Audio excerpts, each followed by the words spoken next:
There was a child went forth, Walt Whitman. There was a child went forth every day. And the first object he looked upon, that object he became. And that object became part of him for the day, or a certain part of the day, or for many years, or stretching cycles of years.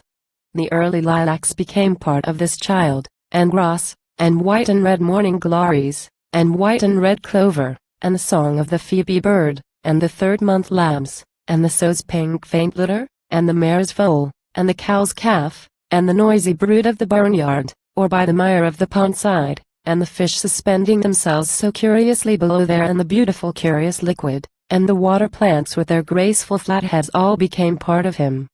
The field sprouts of 4th month and 5th month became part of him.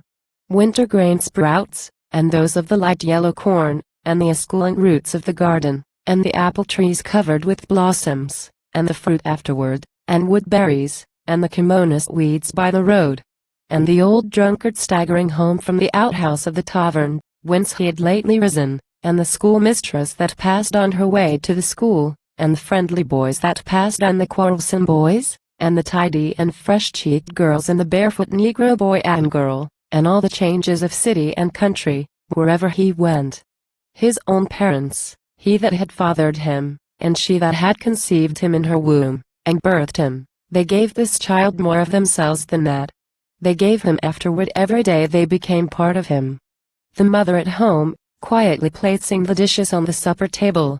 The mother with mild words clean her cap and gown, a wholesome odor falling off her person and clothes as she walks by.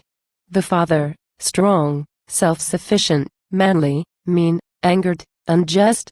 The blow, the quick loud word, the tight bargain, the crafty lure, the family usages, the language, the company, the furniture, the yearning and swelling heart, affection that will not be gainsaid, the sense of what is real, the thought if, after all, it should prove unreal, the doubts of daytime and the doubts of nighttime, the curious whether and how, whether that which appears so is so, or is it all flashes and specks? Men and women crowding fast in the streets. If they are not flashes and specks, what are they?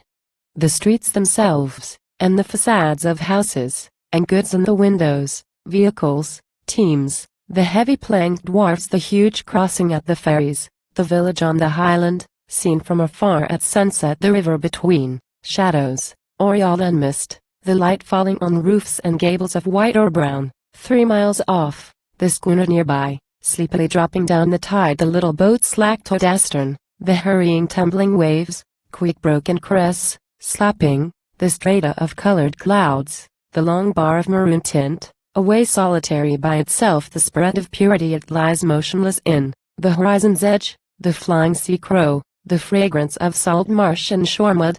These became part of that child who went forth every day, and who now goes, and will always go forth every day.